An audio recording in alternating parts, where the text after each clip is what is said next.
So welcome everyone to today's social system mapping deep dive session for July 17th, 2023. Okay, your hosts today as usual are me, Christine Capper, co-founder of Greater Than the Sum, and Kara Martiner, our producer. And for today's agenda, again, it might switch in the middle, but the plan is to do quick welcome and introductions, and then I'm going to walk through our new explainer graphic, including a really quick whip through the what is social system mapping, which I think you've all seen before. And I'm just going to do that for those of you who haven't seen the explainer graphic, so you know what we're talking about. And then assuming Brian shows up, we will do a panel discussion where I'll be the moderator, and the three people who are here today who worked on the explainer graphic, we're gonna do some reflection and some sort of thinking about how what we've learned from this project, and how our thinking has changed as a result of it. So that's the plan. And then we'll do as usual, our optional extra half hour. I'll stick around, and anyone else who wants to stick around with me to ask questions or have more informal conversation, etc. So that's our agenda. And let's go ahead and just, for everyone's, we don't have the slide for introductions, but let's just have everyone go ahead and put your name, location, pronouns to the degree that you, thank you, Denise. Whatever of that you are willing to share with us in the chat. And once you've done that, you could share a network that you're working with or working for. Denise, yeah, you're in Toronto also. I was thinking that. So you guys are locally similar, or close. And then once you've put in a network that you're working with, or for or on, give us just a quick, what brought you here today? What you're hoping, what were you hoping to take away from today?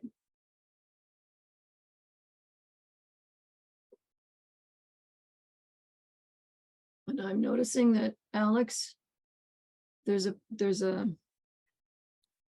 substance issue in your network pod that Rebecca's also working on substance abuse prevention. Well, that's very interesting, because we're actually forwarding more work on that right now, and I'm really interested in seeing, aside from our larger ecosystem mapping, how that can be used for specifically for the substance abuse issue. Great.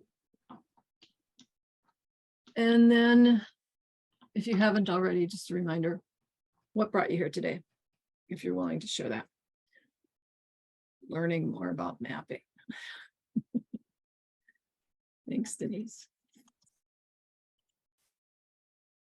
Okay, so I'm going to jump in, and I'm going to do this rather quickly. Sometimes I can do this really fast. I can do it much more thoroughly. But for today's purposes, since we're going to have a discussion about this is really just to give you some background. I'm not going to dig deep into any of what I'm going to share next, but so that you can see what we're talking about. So this is part of the presentation that I used to do a lot, which is what is social system mapping, and I would say that it's a mashup, but it's different, that it's online, interactive, accessible, all that fun stuff that you've all seen. It's more a process more than a product.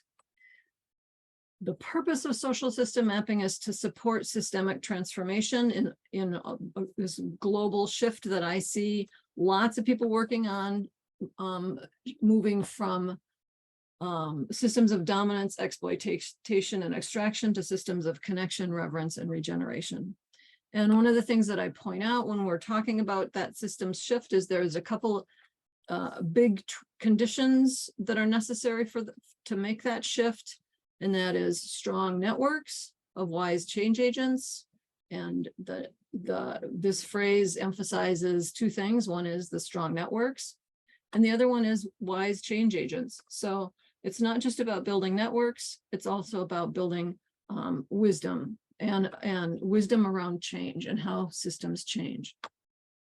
And so I like to talk about the two, there being two fundamental shifts to this. So there's this overarching shift from systems of dominance to systems of connection that we're trying to support.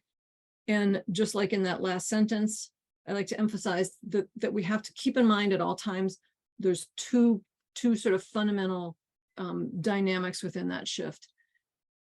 And one is the relational shift. So going from the separate self to an interdependent connected self. And I could say a lot more about that, but I'm not going to right now. The other shift is what I like to call the cognitive shift, which is us not only becoming better connected, but also becoming wiser change agents, which in that shift is a shift from a mechanistic worldview to a living or complex systems worldview. So again, I could talk a lot more to all of that, but I'm not going to today. But one of the things that when we're talking about the relational shift and the cognitive shift, is the truth is they're the same thing. If you actually act upon what the cognitive stuff that you're learning as you're shifting your mindset, you will become more relational. You'll naturally realize that there's more connection, and you'll become more relational. And as you become more relational, hopefully, that will require you to have more of a systems complexity lens. So they are the same thing, but they are definitely two different angles into the same thing. So depending on how we're looking at it, how we're paying attention in our minds as we're talking about this work, we will, looking at it from either angle, we will naturally leave out things or forget about things that we would see if we were looking at it from the other angle. And so this has to become a feedback loop. It's not like, oh, every once in a while we think systemically and then we do all this relationship work.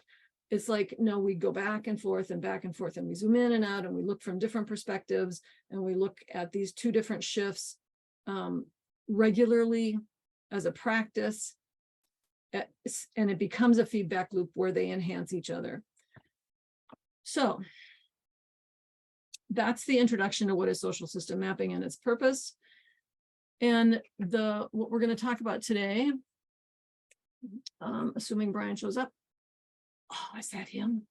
No. Someone just showed up. So what we're hopefully going to talk about today is, just a second. Welcome. No, she's still connecting. Welcome, Allison. We're sort of in the middle of our introductions, or introducing what we're going to talk about. So I just wanted to acknowledge your arrival. Okay, so that's what social system mapping is. And what we're going to hopefully talk about today is this graphic design or explainer graphic that a handful of us worked on for over, I think, roughly a year, to explain why we think social system mapping is useful for supporting why we think it can support that shift from systems of dominance to systems of connection, and how we think it's useful for both of those pieces of that puzzle. One is the relational shift as well as the cognitive shift, how social system mapping enhances both of those. And when used as part of all of that feedback loopy stuff I just mentioned, it can help your networks transform and become self-organizing and wiser and more impactful more quickly. So here we go. This is the explainer graphic. So there's a group of people, and they have something in common, some kind of shared purpose or shared vision. They may not know they have that shared vision. They may just, be sort of around some theme or showing up at some kind of event or something, but not know each other, but be drawn to that. Or they might know each other. They might already be in some kind of relationship or have some kind of clear purpose.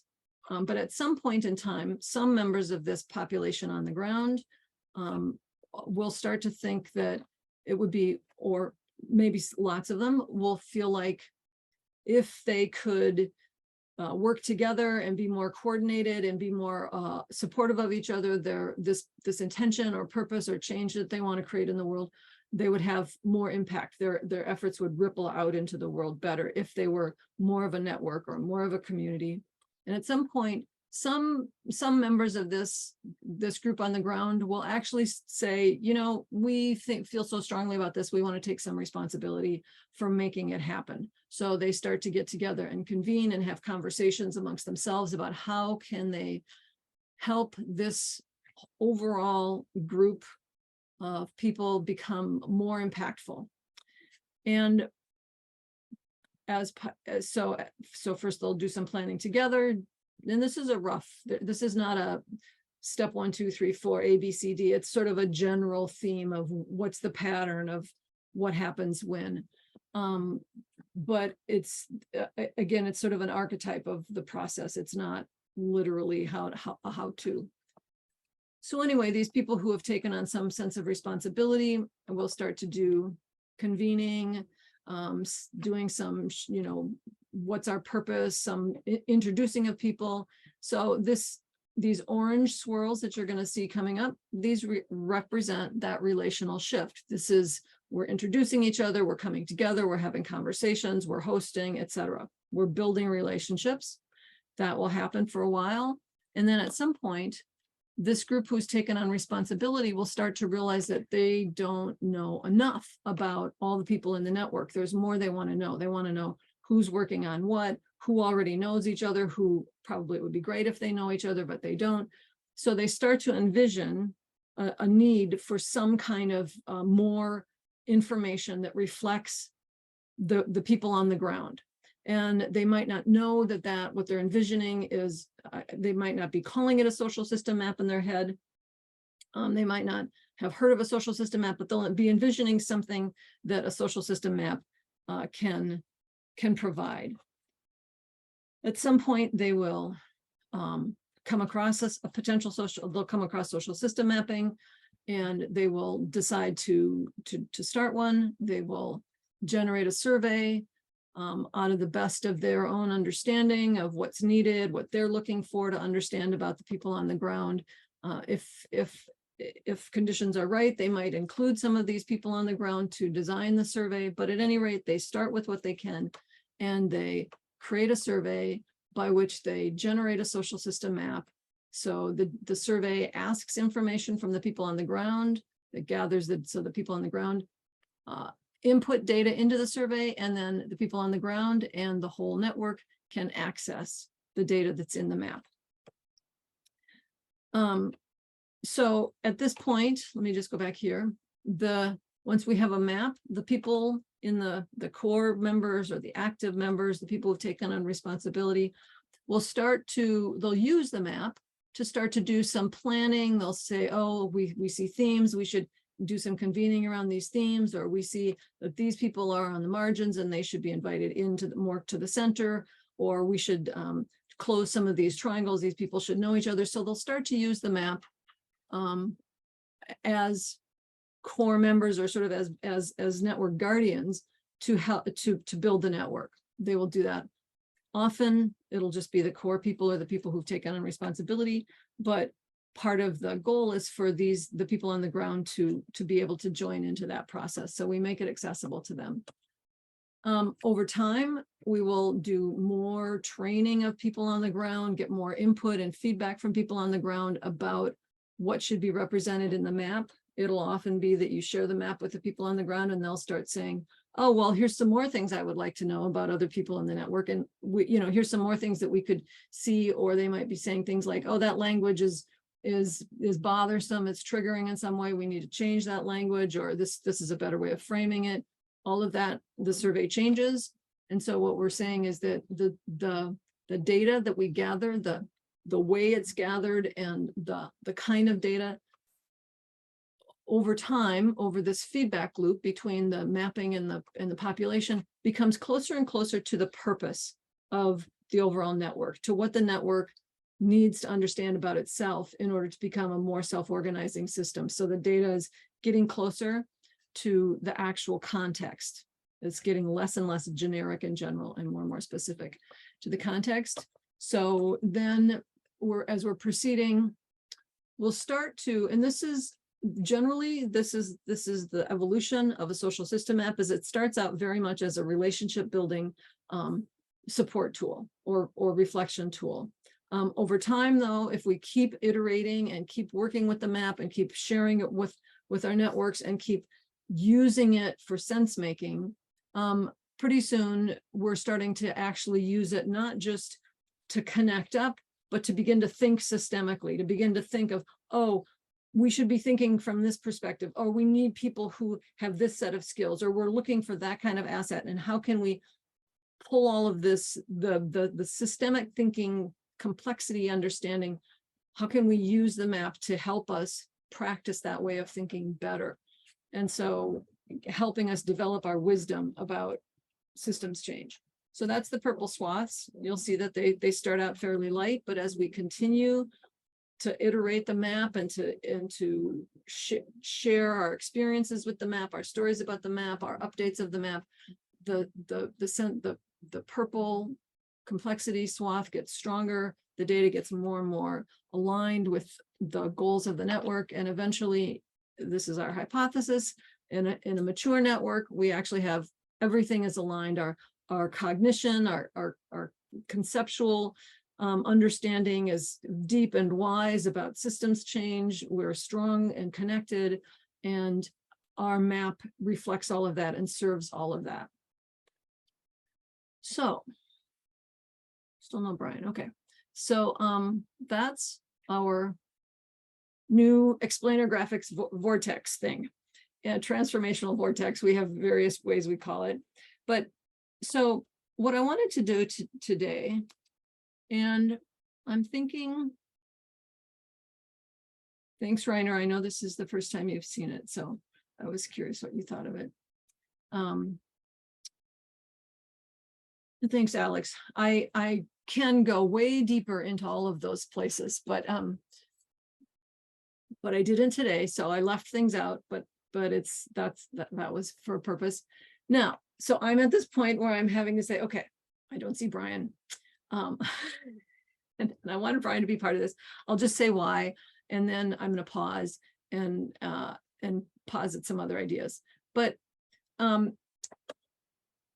first of all, Sarah Raffo, the lovely, beautiful Sarah Raffo, was our graphic designer. So she's the person who we had these conversations with over and every week. There's 5 of us. We got together. Sarah would do some sketches in the meantime, and she would listen to what we were saying, and she would share what she heard, and then we would sort of give feedback on that and go back and forth. And so she sort of was the core sort of holder of this whole thing, and the core manifester of this vision that the rest of us, over time learned how to articulate what we were saying, and for her to represent in a visual way. So that was Sarah. She's not with us today. She's in Korea right now, so she couldn't be with us. And there was Sarah, and there was me, and there was Mary Roscoe, and Jim Best, and Brian Dowling. And hang on a second, slides were okay, I'll come back to that. And the reason I wanted to, one of the things that made me think of having this panel discussion, and we've shared this I'm going to stop sharing here now. We've shared this explainer graphic the first Monday of every month in the sense making sessions, and some other times we've focused on it in a couple deep dives. But what we were talking one day, and I was just recognizing how Brian Dowling often doesn't say a lot.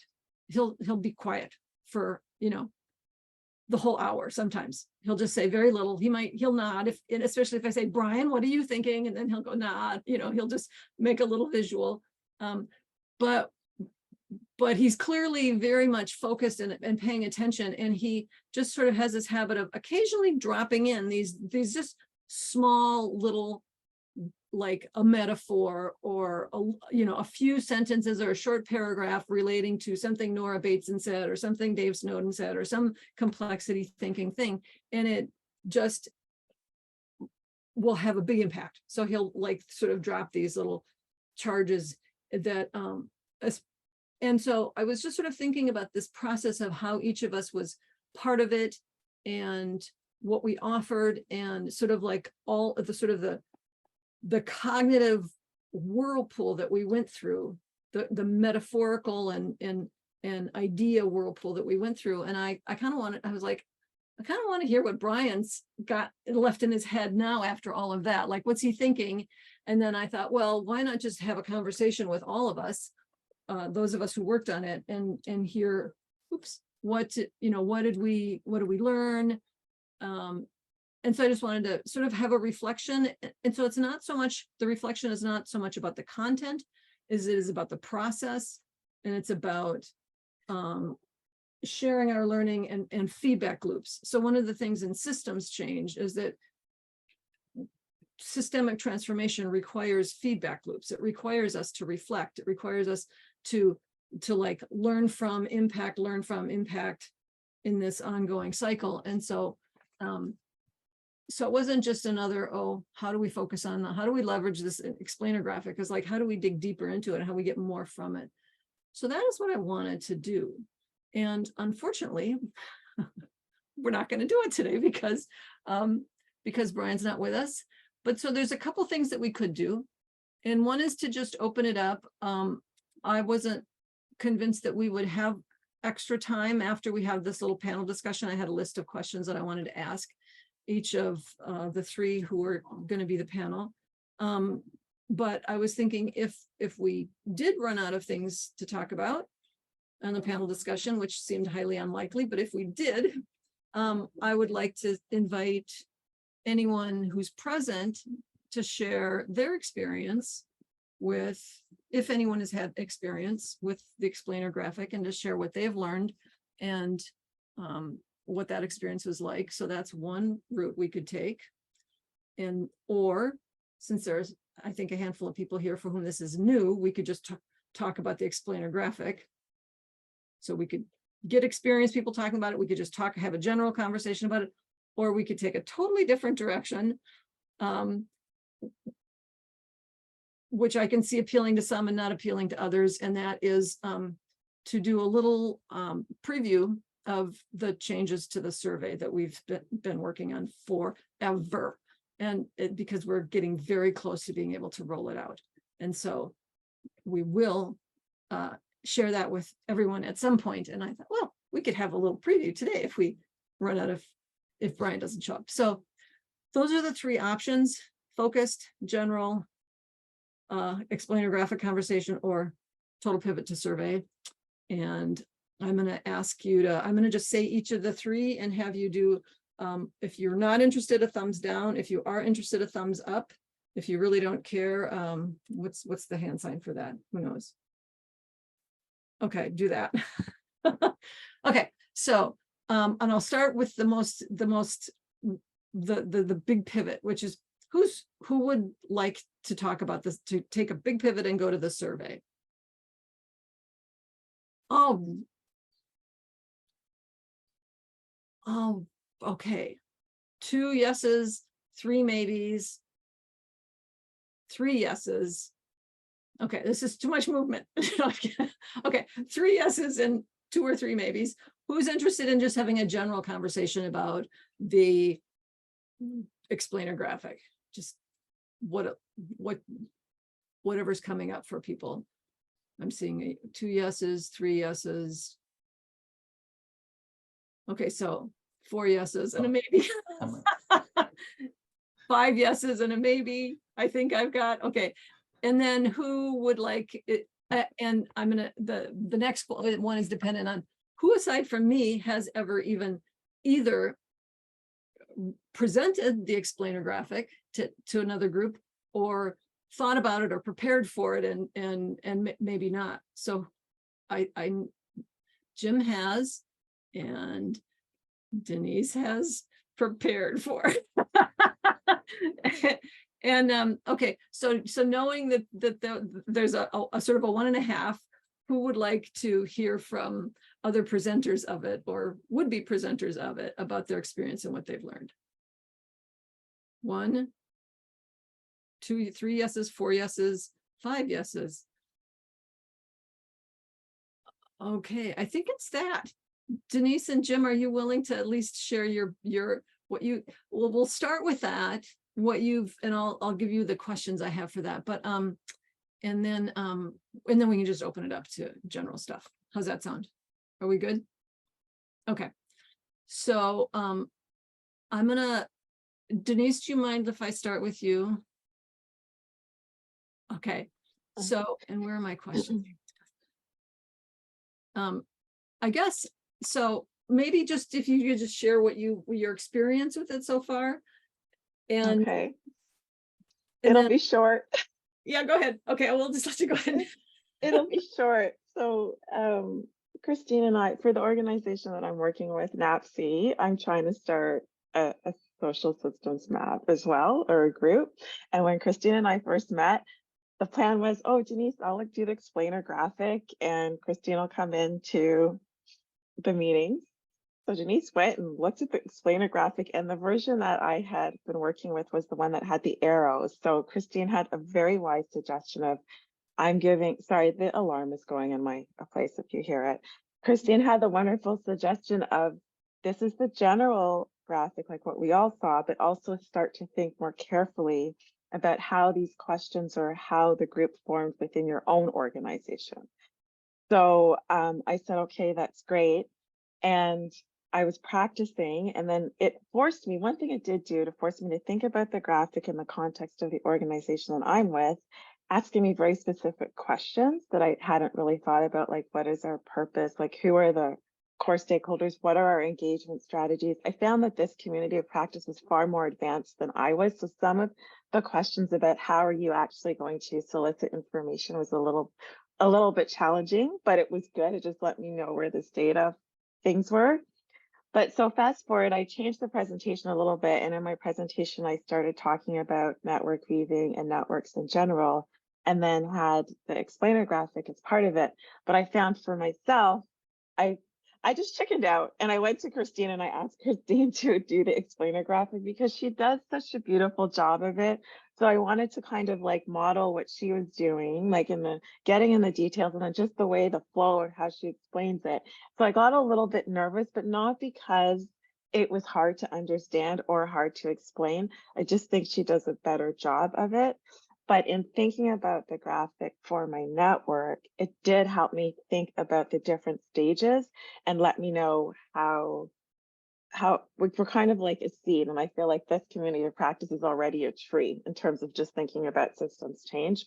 But what I love about it, which I think everybody did as well, is the fact that it actually connects a possibility of the way that mapping connects to systems change, which was the big aha moment when I first saw the graphic. So I'm believing in it, I'm practicing it. I'm hoping one day that I can do it without Christine in the room.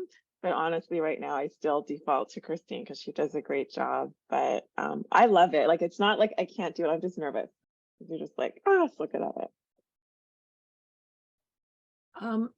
I was going to also ask what you learned or discovered, and it sounds like you pretty much touched on that, but was there any big discovery or aha? My aha was for the potential of what a map could be in a real, and that is a big aha for me because I was really stuck at, this is a map for me to act just as a directory and to build relationships. The whole idea of the map and the way you visualized it, that it could lead to this thing that we call systems change, which in and of itself hasn't really been not defined, but like we don't have a clear example of where it's actually worked from beginning to end. That was a huge thing for me, a huge justification for why this is important. Thanks. And just one last question, if you're okay with it, is, was there anything that was surprising to you? Like in just from when, I mean, I'm hearing little surprises or little new things, but anything that you just really didn't expect in, as you were, from like when you got introduced to it in the explainer graphic in the first place until now? And you can say no if there isn't, obviously, but No, there isn't anything, not from what I've already said. Like it was just the connections to the systems change work and how these organizations can develop, and that even a formal versus an informal network still can go through these processes. So you start, right? Sometimes people have a very specific goal that they want to start with. And sometimes it's just this loose grouping of people, and then over time, just how people develop or work on the energy that is really small at first to make things more intricate and complicated and sustainable over time. The visual was really, really great in helping me, what I kind of intellectually thought, but I could really see it. So that would be my biggest surprise, is how important visual learning is, maybe on a bigger level. yeah, thanks a lot. Thanks for that, Denise. So Jim. I loved hearing that, Denise, about how it is for someone from the outside coming into that. I had a very different start on this. So we started this work together. Christine engaged Sarah for this work starting July before last, a year ago. But in January of that year, I started trying to pull this stuff together on my own. And I spent 5 months from January through May building a diagram, a static systems diagram of how I thought this stuff worked. And so Christine took that, and Sarah took that with this other thread of wanting to build a graphic around this thing that Christine has been visualizing. And I said, I needed prettier diagram. So she incorporated that into it. So I already had all this stuff in my head. And then we went through this process, and I continued to hold on to this stuff. And then I presented my stuff independent of this work that was starting to evolve at a relational coordination roundtable conference last October. And it was a mess because of these things that you were saying, Denise, about, like, as you talk about it, you go like, what do I mean by that? And you're looking at this blank stare of these people going like, what are you talking about? And it was a mess. I felt humbled deeply. But then we started doing this work together, or we've been doing this work since last July. And I had a chance to use it in a very quick form in last June's deep dive, where I just did like 4 of the stages, and I just used it as a quick introduction. And you know, I have been practicing this now for a long time. I've done like 10 video versions on my own of trying to move through this, and they're painful, especially in relative to Christine doing this every week. And you know, the flow and the depth that you have, Christine, of the pieces and being able to shift and change and use them for a particular group. And it's like, I just felt like, whoa, trainer wheels don't come off yet. And anyway, so I did a quick version of it in June, and Mary gave me some very positive feedback about that. And it was actually quite easy because I'd been working it, and because we had done this work. And it felt good. It felt like I could zip through it in like 2 minutes, and it was useful. And then I did it last week at a transformations community conference. I did a workshop, and I did a full 8-9 minute version, but I recorded it so I wouldn't have to. And I did about 3 iterations to get to that.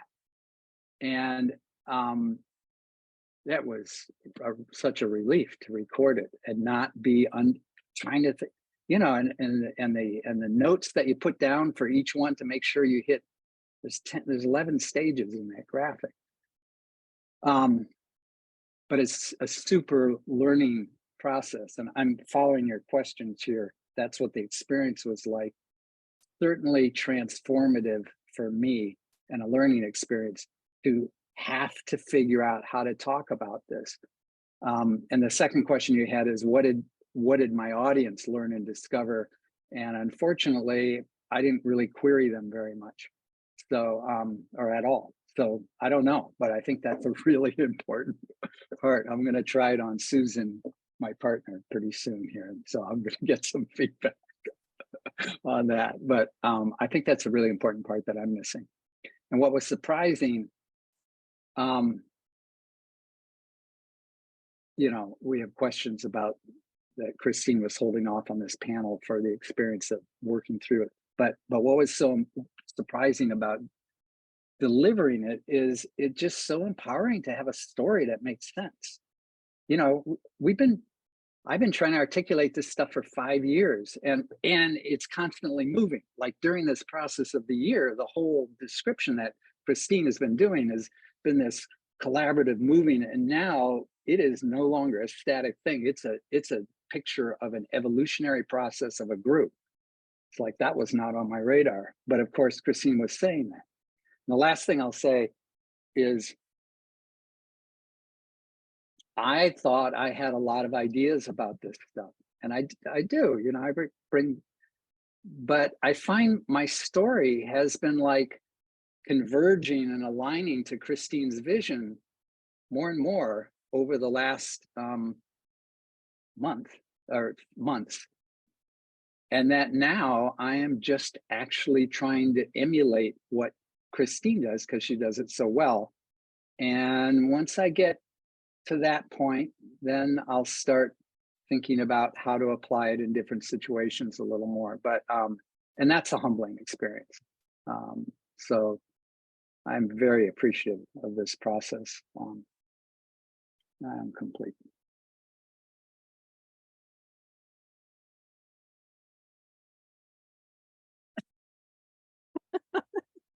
So the thing that's coming up for me so much is how, like when we first somewhere in the doing the development of it, I had this thought of, well, for me, I have to say, it's like suddenly everything got so much simpler. So suddenly everything was so much clearer because I, like Jim, you know, I've been trying to explain this stuff for longer, and it's so hard because it's like, well, it depends on so many things, and when are you talking about, and what phase, you know, like people are like, whoa, blah, blah, and it's like I can answer that 20 different, any single thing 20 different ways, and I'm always trying to read into the context so that I can understand where their head is so that I can answer. But this just gives you a whole, anyway, it just was, so for me, because I've been struggling with this for so long, it just made life, it was just like, boom, life is easy. Oh, this is great. Okay, I can do this now. Like I finally feel like I can do this thing I've been trying to do forever.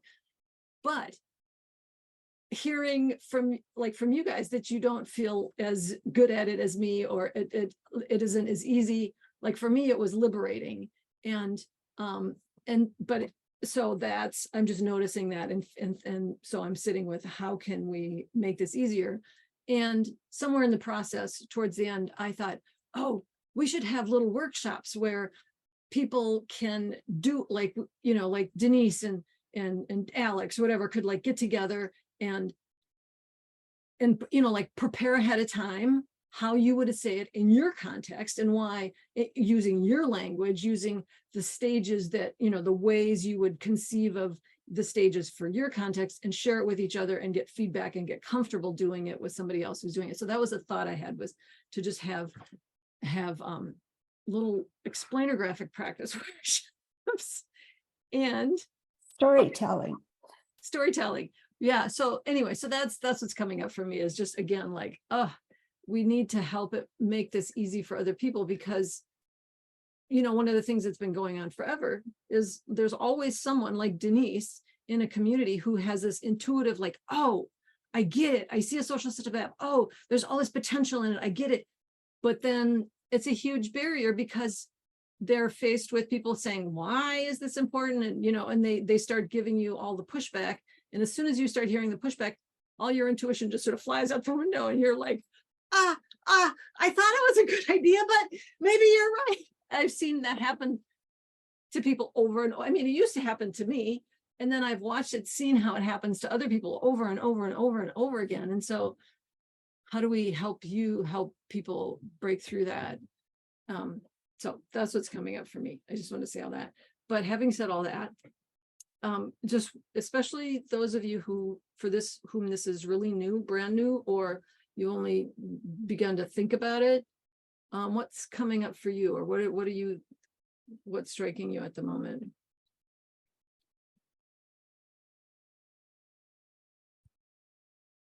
Reiner, yeah, jump in. Oh, okay, Yeah. here. Yeah. Yeah, I get excited as I shipwrecked with my first try here in Munich, because the people who would have been in charge of paying and so on didn't get really by my efforts the core concepts, how that would be very, very useful.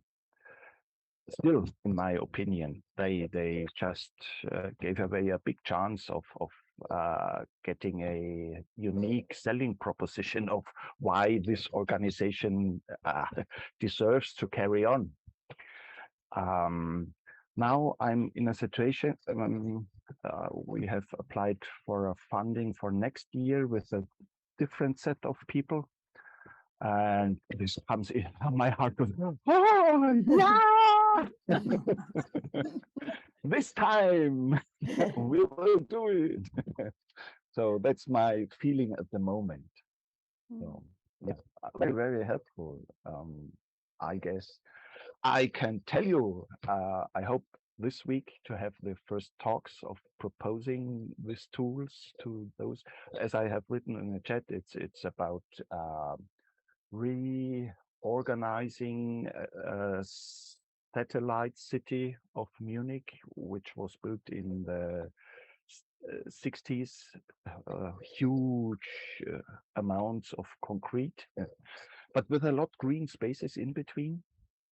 And there are some artists, and this European effort, New European Bauhaus. I don't know if you have ever heard about the Bauhaus, last century of the 1920s, 1930s. And they are saying this climate crisis, without changing the way that we build our cities, we will never get to a sustainable society. So, and yeah, for that, I hope to be able to present it in a way that they, not those new European Bauhaus people, because Munich is the only German city that is involved in the European thing, but those people who are working there in this satellite city of Munich. Thank you. Just looking at, yeah. Alex. First of all, amazing graphics. Like I love the visual aspect, but also when you're saying that you can go deeper than you already did, I would love to. I was trying to take notes as fast as I could in terms of what you were saying as per stage. Would you be willing to give kind of step by step, kind of your in depth for each stage? And I don't know about anybody else, but it would also, for me, be useful to even create a video that has that already. That yeah, I'd love the approach. Thanks. Yeah. Well, so I there isn't time for me to do that now. And you know, if I go deep, it's like a half hour or longer, depending on how well I know, especially how well I know the context. Because if I'm hearing, like when we did it with Denise, you know, I'm hearing people bring up topics before we get to the explainer graphic, as Denise is doing her piece of the presentation, and then we're pausing for conversation. I'm hearing things that are concerning, you know, like that people are holding in their minds of concerns, and then I can use that in the explainer graphic. So when I get to a place where that's a relevant piece of the process, then I can bring that up. So depending on how well I know the content, I mean, so for me, it's always shifting, but I realize that's because I've been doing this work for so long in so many different contexts. But I do intend to do a longer, deeper, like a video of a longer, deeper version. And I just don't. So the simple answer is yes, but the tactics of when and how is more of the piece of the puzzle. And it does, and since you're bringing it up, it does feel like, and it's kind of important and urgent, Christine. So like I have a lot of things that get pushed to the back burner, and I say a lot of the times, yeah, but I don't have time for that. But this one I should probably be making time for. So I'm taking that seriously. Yeah. Mary, you haven't, Mary was definitely part of this process. I just want to say, Mary made this possible by asking Sarah to work with us. And because Sarah was who manifested it, but Mary's who brought Sarah to us. So that was a great gift. I'm grateful for. Yeah, I saw Jim and Christine struggling with these boxes, or I thought, there's an easier way. This is not going to go anywhere until something else happens. And I knew Sarah could do that. What I want to say is in the graphic, I mean, it's such a milestone because 10 years ago, when I showed maps to people, they would say, what does the map do? Yeah. And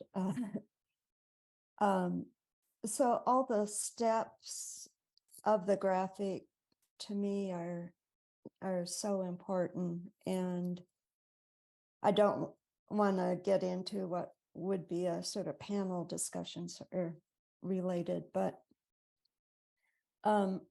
it's brought, knowing Christine, everything you have done in the past, particularly the last year or two, I so appreciate that you have started creating the infrastructure for the whole graphic as part of our community of practice. So if you aren't part of the community of practice, which all of you are, but it's a great reason to be more involved because there are no funding constraints here. We're free to develop and explore, and Christine has sort of created both the relational picture. She started creating an infrastructure where people on the ground can suggest ideas and questions for the survey and a process to go through that, and continuing to do the Monday sessions working on the cognitive part. So I really appreciate the evolving structure that makes the graphic aspirational.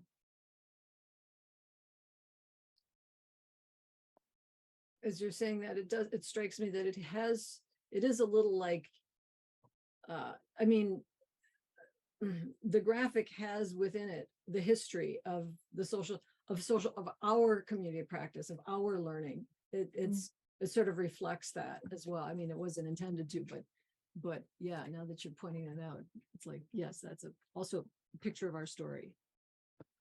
Well, it's sort of had to be, because you're working with imagination, but the imagination has to fit reality. So yeah, it was a necessity. Yeah. Jim. I do a 60-second note here. Yes, it was liberatory. So not just for you, but that's what I meant by it's empowering to have that story in hand. The thing I wanted to say that was different is that the graphic is an evolution of the community and the map. And that those stages of development means that you can place your organization somewhere on that developmental place. And what map uses, Mary and I did this map use thing, and the 40 map uses that we came that we extracted from all the maps that have been presented in the on-ramps, those fit more or less to different stages of development. And so now there's a connection for me in terms of what maps use are most appropriate for the community that's at a particular stage of development. And then the last thing is that this whole process, this praxis, is independent of a group's particular theory of change. Whatever their theory of change, those are the questions that those guide the questions for the survey and their connection relational questions you ask. And that to me just blows the whole thing open, so that this is just such a powerful tool, powerful praxis. In case anybody hasn't noticed, I get uncomfortable with big proclamations and big claims, and there's been a lot of them in this last hour. So I'm like, okay, that's a bit enough. Usually that's a sign that we're gonna drop into a rabbit hole of some sort. Yeah. Yeah. We're not looking where we're stepping. Often, yes. Yes. Yes. But anyway, so I'm just noticing that, and thank you all. This is, I mean, it's quite moving to hear all this feedback and input. So I really appreciate that. And we'll stop here and this is Rebecca's time to make some announcements. This is the end of our time together. And particularly focusing on next Monday, when we will have our second ever social system mapping community building session.